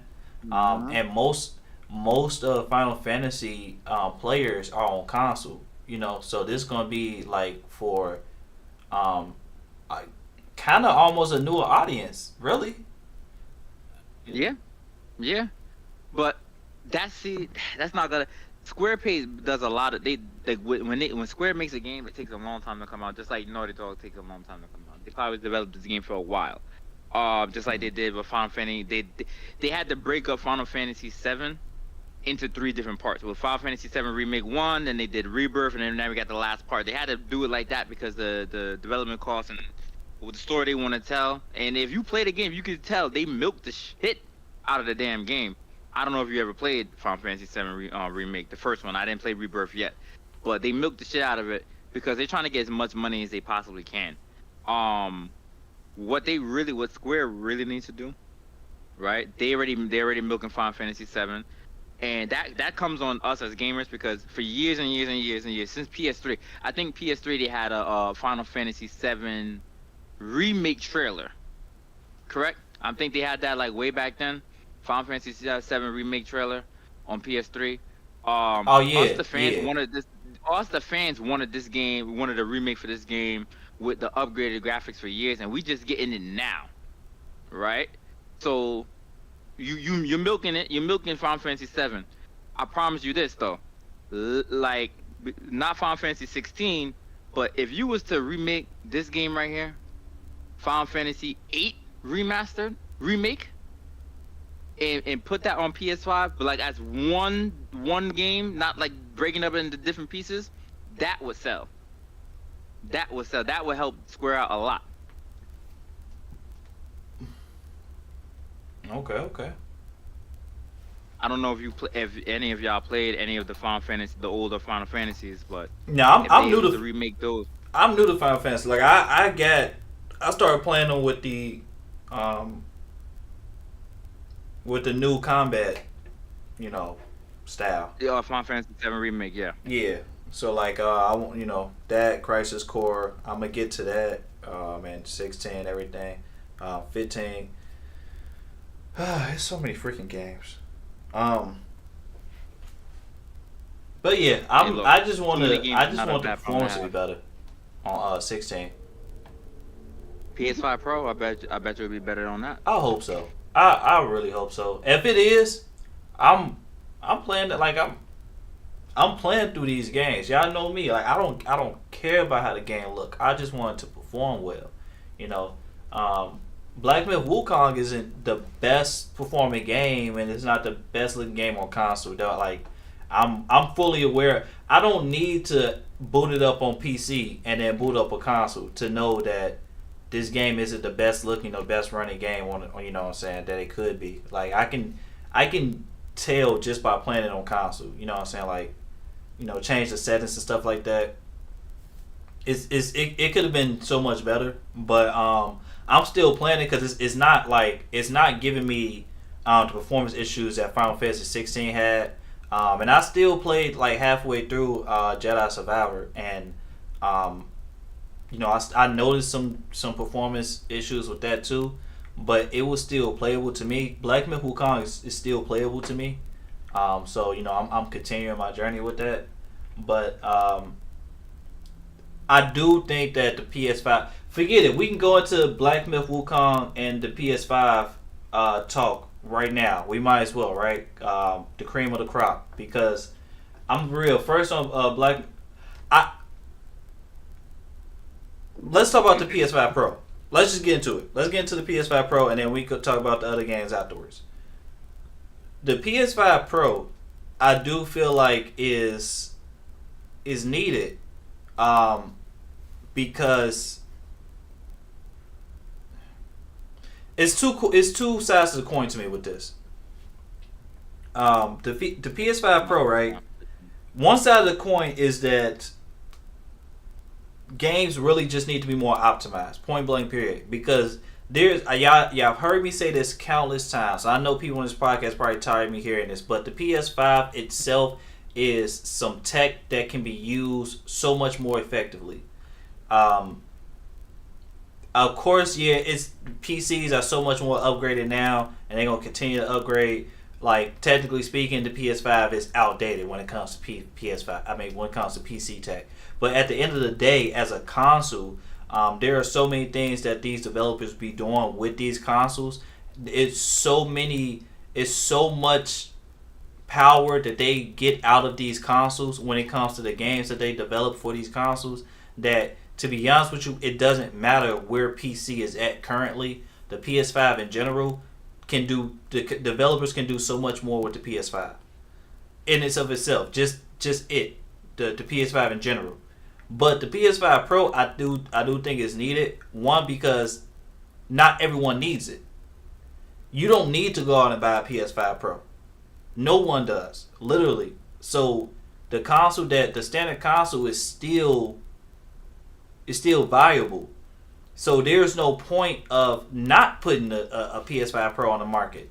Like, you're literally just putting a higher market. Look, iPhone. Nobody says this with the iPhones. You have an iPhone come out, an iPhone Mini, an iPhone Pro, an iPhone Pro Max, and nobody says, "Oh, why do we have an iPhone Pro Max anymore?" No one says that. You either just get the Pro, either get the Pro Max, or you get the standard, or you get the whichever one that fits you, right? It's the same thing with the PS5 Pro. Technically speaking, if you can just play these games, and they should be able to run, maybe not the best, but they still be able to run, you know what I'm saying, on the PS5. Which still, some of these games not even able to run on other consoles that's the same generation. But I digress with that conversation, right? It's needed because not everybody needs it. It's just an upgrade that you can. It's optional, but it should be. It should be the option on the market because look at the games that we are getting. Yeah, you can blame the developers in some ways, in some aspects, but also there's so much technology out here now. Look at DLSS. You know what I'm saying? Look at AMD FSR. And PlayStation is talking about mimicking that. There are so many advantages that can come into our gaming by using that technology, by focusing on ray tracing. Forget what PC got. Forget, you know what I'm saying, the upgrades that you can get with ray tracing if you go over to PC. Forget that. The fact that these consoles are, and the fact that Sony is focused on ray tracing and putting their eggs in that basket is only going to give us more advantages as gamers when it comes to these games releasing, new and old, but especially new. So that way, you know, Black Myth Wukong, even if you don't put it on a ray tracing mode, at least you will still have that power that to push it forth with the software when it comes to PSSR as they calling it. That's their super sampling resolution software. That can upgrade the game to the point where we're not. It don't feel like we're backtracking. You know what I'm saying? We shouldn't have to play Black Myth Wukong day one at 30 frames per second.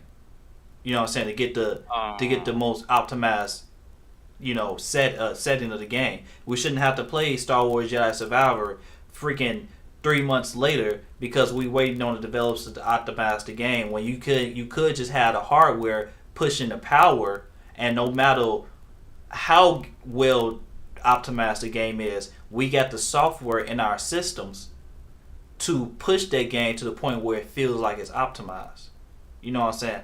Like I know it's kind of a I didn't went on a tangent with that, but still there are uses for this console. Point blank. No matter if it's for everybody, no matter if it's going to make the biggest difference. It's not a new generation, so you know, give or take, you know, what are people really expecting? It's not a new generation of a console, but still, that's why it's going to have its advantages with our games. It's literally the same exact thing that I said a couple of podcasts ago when I had my PS4 Pro versus my PS4. When I was playing Borderlands 3 on PS4, then I got my PS4 Pro, and then I played it at 60 FPS on PS4 Pro versus playing it at 30 FPS on the regular base PS4. Right. So this is the thing I got about this though. It's not like Star Wars and Black Wukong can't run at 60 on these systems, because we see all Sony first-party games and most Xbox games and Nintendo games run at 60 on their console when they have the time to optimize it, just like you said. The third parties are not taking their time out to get any more power out of the systems. If you have a PS4, a PS5 Pro, they're probably not going to do the same thing either unless they're forced to do it. They're not gonna do it. It's gonna, you know, you might have a little. They said you have a 10% CPU boost, so that helps out a little bit, but not so much. Unless Sony's like, yo, you gotta make sure that all your games run at 60 on. I could argue we don't need a Pro right now because the game, like he just got through saying, not just the optimization, but the games themselves ain't been. I haven't really like. Last year was the closest, and I'm still catching up because of Hogwarts and everything else. That in a long time, and it felt like we had banger after banger after banger after banger. This year too is kind of getting there, but last year felt the closest to them actually putting, because you had a lot of games come out that actually pushed the envelope of what not only the console could do, but it moved several genres forward. Like, you can't tell me that Hogwarts Spider-Man 2 didn't move the open world genre forward. We seen what Cyberpunk could see, or even within those companies, they're not going to continue to sink millions of dollars into these games, and then we talking about performance. It's like, okay, we're gonna make the Pro. But if the companies they could barely get these other games out the door, and you trying to develop for two different versions of hardware, then we still dealing with the old hardware, which people ain't giving up because they're like, oh well, shoot, I just wait till PS6 to get a PS5 because I'm still playing Fortnite, I'm still playing Call of Duty, I'm still playing 2K and Madden. That's where the game has come to because people aren't playing games like we. It's like Black Myth Wukong, yeah, because it is telling a story and it's set in an unfamiliar place. I mean, you could say Wukong. Real quick, DJ, real quick. While we on Black Myth Wukong, was on PC. I'm gonna see if my laptop can run it, but because I can run GTA 5. The updated version just fine, so I should be able to run Star Wars. So, and I gotta try Cyberpunk and a couple other games. But my point is, the only reason I say that is because I think the PC versions have problems, so the console version has problems too. But we're talking about third party. We don't even talking about third party. We're not talking about nobody else. I ain't even tripping off of the performance because if I don't like playing the game. If I don't like, and I haven't played Black Myth, I'm just saying, just in general, we talking about gaming in general. We didn't care nothing about. I mean, yeah, we cared about graphics or whatever, but we wanted when we were younger because we old enough to be there. When we went from PS2, from PS1 and N64, the Dreamcast, PS2, Xbox, and Series X, right? We wanted to live, and I remember playing Sonic Adventure. And I remember just walking around the overworlds in Sonic Adventure.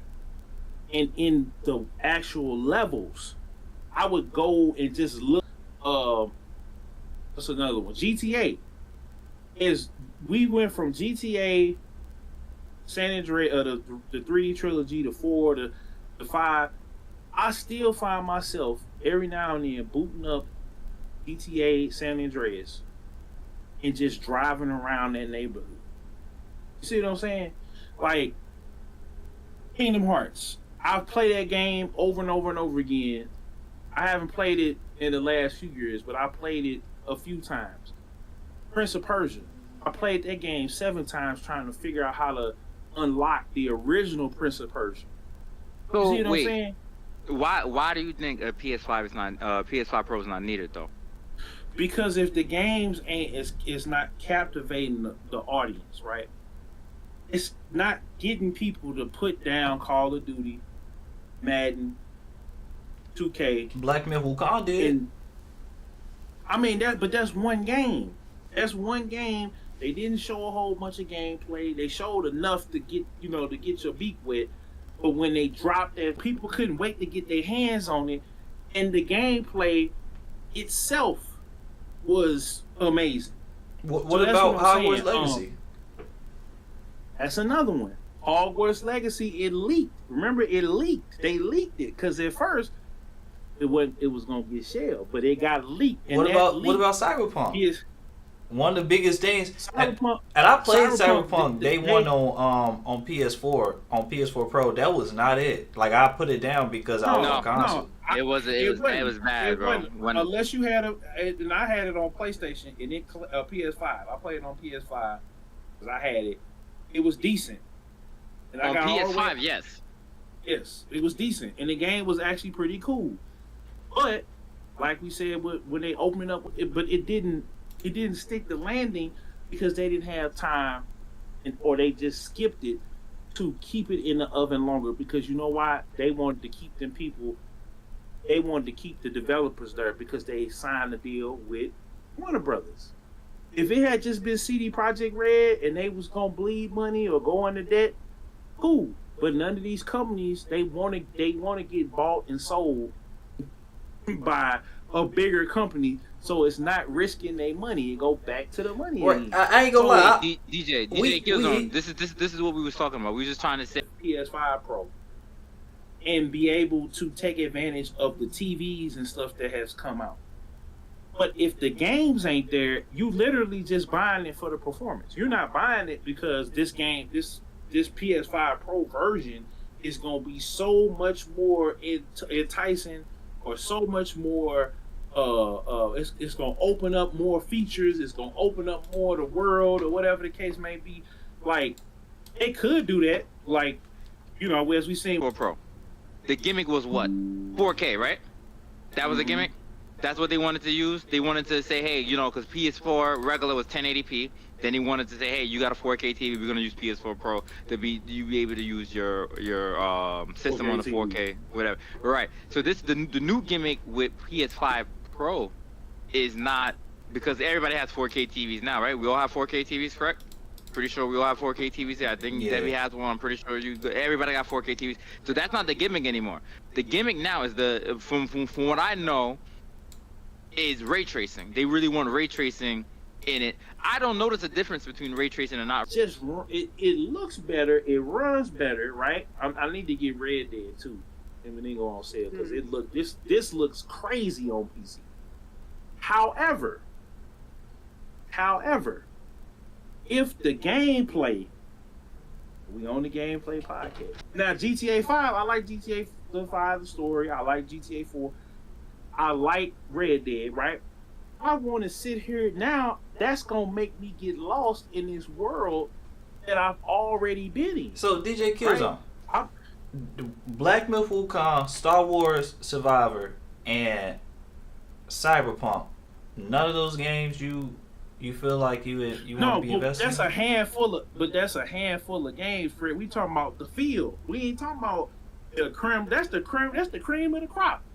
I'm not finna punish the people who got it. Back in the day, everybody who was cutting up in class, everybody got to get in trouble. They not gonna get in trouble. But that's my thing, though. That's what I'm saying, though.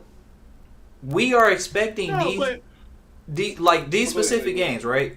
Hogwarts Legacy, Star Wars par, on subpar hardware. You know what I'm saying? I'm not saying the PS5 is, right? But still, in general, wouldn't you want to have the best experience for the best games? But not at the expense of the cost of everything else. And what I mean by that is, you can't if like the rule said, right? You can't expect the rest of these companies to pick up the pace, like Sony, CD Projekt Red, the Black Myth Wukong.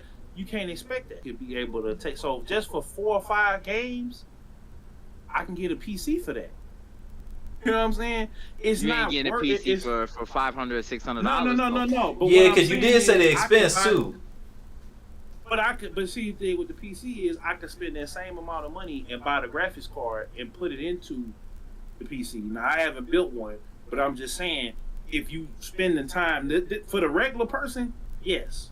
For the hardcore of the hardcore, but essentially, if you get a PS5 or a PS5 Pro, most of the field, most of the market, most of the people are playing the most played game, the Fortnites, the Call of Duties, the Roblox, Rainbow Six, football, basketball, and for those handful of games, it's the same thing. I'll give you a perfect example: the new Nintendo 3DS. New Nintendo 3DS had games that could only find these games. Mama and Daddy is buying these games. They buying these systems. The hardcore of the hardcore is gonna buy it. But with mom and dad and the people that's buying it for the kids, man, I don't know. Look, new Nintendo 3DS. Oh, I didn't get what was the games they had on there? I think they had not Kid Icarus. One of them games. Fire Emblem Kid Icarus is escaping me now. Which one they had on it? Let me look it up real quick. But they backtracked on it. Now with the PS5 Pro, it's like I said, it's a stopgap for the for the mid of the generation. So PS6 is around the corner. They already told us that there's going to be more than 5 games that's going to take advantage of that PS5 Pro. But that's if the people do it correct. If the other developers get on board and do it correctly. They did it with the PS4 Pro too. They had literally there's a patch on damn near almost all the games from PS4 to PS5, PS4 to PS4 Pro that they use. We know they're gonna do that. They're gonna do that. But look at what's happening with Xbox Series S. Like, well, that's completely different. Yeah, I mean, but that's what I'm saying. The same problem that they had with PS3 that Sony had is the same problem that Microsoft is having now. So it's like now you finna ask the developers who have a hard time figuring it out to do PS5 Pro and then they gotta optimize 6 different versions. You know well, what I'm saying? They did it last generation though. That's what I'm saying. Cause like when they made Red Dead flop too. Yeah, the Portal is not a flop. It's not a flop. A lot of people that. I don't know. People been buying it, but let me pull up something. The point I've been looking on. The point though is like they got a peripheral too that everything is connected to your PS5. It's only one SKU. Like it's only one SKU of a console. They really not making multiple consoles because the Pro, all the games that can be played on the Pro can be played on the regular PS5 too. You know what I'm saying? Exactly. So they have to make sure that all the games have to run on the original system in order for you to play it on the PS5. It's not like you're making a game specifically for the PS5 Pro. Yeah, you know. We hear you, DJ Killzone, and to be honest with you, everybody is different. So we not saying that this PS5 Pro is gonna be doing game buster numbers because it's not everybody gonna be doing the numbers. Yeah. Oh, Freddie, I'm not worried about the numbers. I'm just questioning. I disagree. I really think third party though. That's third party. Well, yeah, no. Sony is gonna be amazing. I'm not saying that Sony ain't gonna do their thing because it's their console. They gotta make sure they sell the product. They gotta sell the product, and then Death Stranding 2. We forgot about that. That's gonna look crazy because Death Stranding 1 looked crazy on the PS5, like by itself. Advantage for every game, but every single game is gonna be able to take advantage of it. You know what I'm saying? Because it's just better hardware. You know, so. Every single game is going to take advantage of it. Now, no, I'm not. I know that. I'm saying, Freddie. I'm saying if they're going to, because the rest of the field going to push the envelope, because Sony is setting the bar, Microsoft is setting the bar. Mm-hmm. Hell, Nintendo is setting the bar at PS4 level. What we've seen with Metroid Prime 4. Right. So if you take that same logic though, right? You get the first part and it's really like. Why get a PS5 Pro when we just wait on the next gen? You know, because like that's just why spend $600 and then spend another $500-$600 in another 3 years when you could have just put all of that into a PC and you could have been good for about like 5 or 10 years. You know what I'm saying? Like, trust me, I understand the argument. Because that's what I did. I seen how the map loaded in and everything, but it wasn't like. When I start now, if it could get to and I don't know if it will be because when consoles launch, they behind everything. I don't know if I'll trade my PS5 in because I've customized it. I got stickers on mine and everything, but we'll see.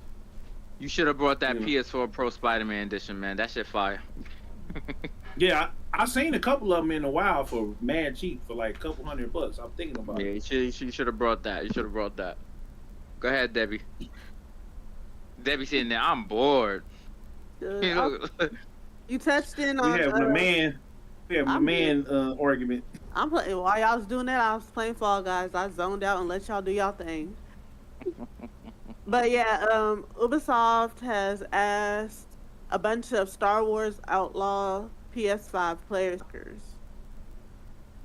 Players paid $110 plus for early access. Yep, early access, and then you can't save your progress. And you did, and then what if you was one of them people that dived in it for like the beginning of when it came out until whenever, and you got all that progress, and you gotta do it all over again. You know what happened? What game this happened? And unfortunately, it was a Ubisoft game. I'm not coming at you, Debbie, by any means. Okay.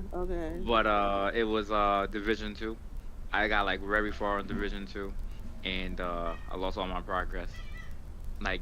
Like 3 days after launch, I had to redo that all over again. Yeah, that sucks. It's happened to me on Starfield. Like I went back to an older save. I think I installed like the patch, and I took the patch off, And like the community patch, man, that mug. When I tell you right now, install it because I had completed my first playthrough, right, and then it makes that second playthrough futile because you get different quests and stuff like that, of different quest lines. Not too many different to follow the main story, or you can go and continue on elsewhere. But it froze up on me, and I can't access this ship that I'm on because of the patch, and it has pissed me off like to the highest level of festivity. But How do you feel, Debbie, about that? I just think about like when I grind on a game and how long and how much effort I put into it, and just the ideal that it's almost like, dang, take your time. Was it because you rushed it out or something? Like, I get it. In the beginning of it, they do have to bring in patches, and because it's like everybody's playing it, so there's like it's like me playing Fall Guys or no Assassin's Creed, because I really dive deep into Odyssey. That was my game. If I was to have done all that I did, and I What he used to found say hard, in that game? hmm, What they used to say in Assassin's Creed Odyssey? They say Malaka or something like that. Malaka, yeah. I love me some Cassandra. But yes, she's like my favorite assassin. I would cry. I'm sorry. Call me what you want. This reminds me of like when these guys' girlfriends in them stupid videos that was so popular like a couple years ago, where they would destroy their game because they want to spend time with them. That's reminiscent of that. Like the expression of like anger and everything. I'd be so mad if I grinded on a game. And people that are not gamers will never understand the plight we go through, and they think that we're being like unrealistic when we get upset about a game. But this game for Oh, the PlayStation 5. They gotta really go and do this all over again. Every last achievement or whatever, you gotta do it again. Run that back. I ain't gonna lie. Stuff like that would make me stop playing the game. See? And that's $110 that they paid for that. Yeah, like I'll probably drop it and pick it back up sometime. But something like that happened to me with Killing Floor, Killing Floor 2, I think. I was progressing, leveling up and everything, and you gotta like, it's class based, so it's all online class based gaming, and you gotta level up your classes. One time I got back on the game, and all my progress was gone, and to me, I ain't gonna lie, Killing Floor 2 was up with you. And then anybody watch it, I do apologize. We got like I guess my OBS keep connecting and disconnecting. I probably need some new internet, but like it's just been like it's been updating Twitter every single time. It disconnect and reconnect. So I got it's like 20 different videos on Twitter right now of the same podcast. Oh. Yeah, we're gonna get that sorted out pretty soon. yeah, I'm having a blast, man. Just chilling with y'all. I mean, I gotta just say, man, I hadn't had fun doing a podcast in a long time, and or between the podcasts. This PS5 Pro topic, I want to ask y'all though, how many gaming devices do you have? And it could be a console, PC, whatever you game on, mobile. Oh shit! How Shit! I've How many game devices? What? 20. Yep. Yeah, but Let me count. because They're still working. Yeah, all of them work. Bro, what? Don't do this to me. Let me see. Actually, 7, 8, I'm not gonna count them all out, but I'll just give you Yeah. just one section. 11, 12, Just one section 13, real quick. 14. Yeah, he got Look. me. He got me. Oh no, Look. let me see. About 18. One. Tell your listen. stuff. Yeah, I don't sell mine either. If I'm going through it, then I just go. It out is there. what it is, bro. Cause I it's not worth it. I keep hustling. What Gucci say? I don't adjust the Spider-Man, but I got the Zelda joint. Then, Oh, that's good. That's good. Where you at, and Debbie? then, Oh, I ain't doing all that. I don't got and a then lot. wait a minute. Where is it at? I got the this is from Control Freaks. This is a custom this is a custom Pro controller that matches the Switch. Yeah. Yeah, What y'all else? got Debbie got a that. sign. Debbie got a big Ubisoft sign right above her bed when she go to sleep. I should. They need to give me one. A big old And poster. I got the rest of the consoles here, but that's like my main drivers. And then I got the classic joints right here. The what? Which one? The Xbox Series, Series S, S? that's the first console I ever. sold that shit sold. too. Well, no, I lied. I did sell my PS4 before, but yeah, I had like multiple PS4s. Anyway, go. The reason why I asked that, one of the reasons why I'm getting a PS5 Pro is because I'm gonna be real with you. I just need another PS5. Like I need another PS5 for another room, and I was going to get another PS5, but that's the reason why I got the Portal. Because I needed another PS5, but I just said forget it. I can use it for like on my breaks and everything, for work and everything. And I'm just being honest with you. I want to put one here in my streaming room and everything like that. And I'm most likely gonna put the Pro in here, or I'm putting my original PS5 in here, and then my Pro on the big TV. You know what I'm saying? And I think a lot of people as gamers, that can be just an excuse to get a Pro just because you was already in the market to get another PS5. I really think I'm gonna keep my PS5. Like I'm going to keep my PS5, and I'm going to keep my Pro. When the PS6 come out, I'm just going to put those in other rooms. That's what I want to do with my PS4, and that's what I did with my PS4. But at the end of the day, I end up selling that one too. So I lied. The Xbox Series S wasn't the only. It's literally just because I need another console, and I might as well go with the upgrade instead of getting, you know what I'm saying, the same thing.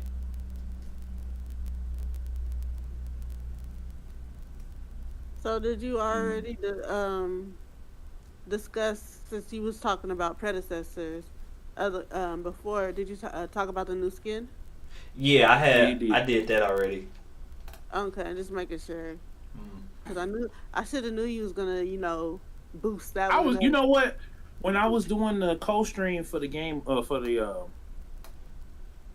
Gamescom, and I saw that.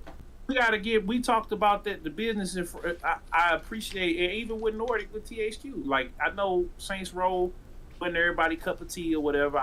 The little bit I played, it was, but I think I'm going to go back and finish playing it because I don't have that same.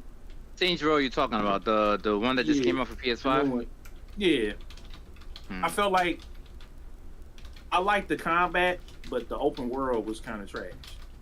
Like, I like the shooting. I like the open world was trash, and they was trying to take up the mantle for Grove Street, which I hated because I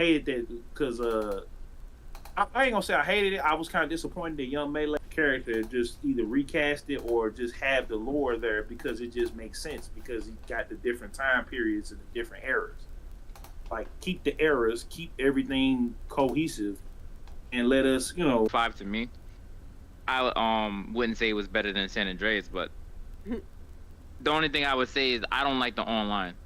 Like, I did at first. I'll play a little bit of GTA Online, but the online thing is the worst part for me. I know GTA 6 as a single player game is gonna be absolutely outstanding graphics wise. We've seen the physics and the graphics of Red Dead 2. So could you PS5 Pro? That's what I was just finna say. Yeah. If that showcase come out next month and they got them 5 trailers or whatever they said, and they say, yo, here you go, the first gameplay of GTA 6. Take care of mama, you know what I'm saying? But oh boy, I'ma run, jump, stiff arm, tackle. I'm gonna do like Arnold Schwarzenegger and Sinbad when they put the PS5 Pro out on Jingle All the Way. Hey Fred, are you able to put like a picture of the PS5 he sent? I'm glad you said that because that was actually one of the main reasons why I went back to the Pro. But yeah. I want the console wrap.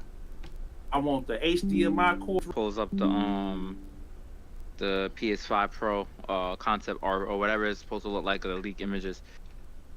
We got In the background, right here, in my background right now, I'm playing. What game am I playing? Let me see. I don't even remember. Say now, I remember. We're playing Black Myth Wukong right here. We're playing it right here. We have it right here.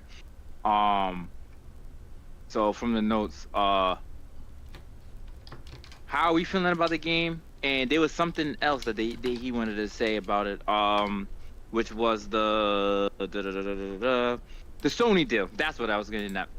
So Black Myth developers said that Wukong was.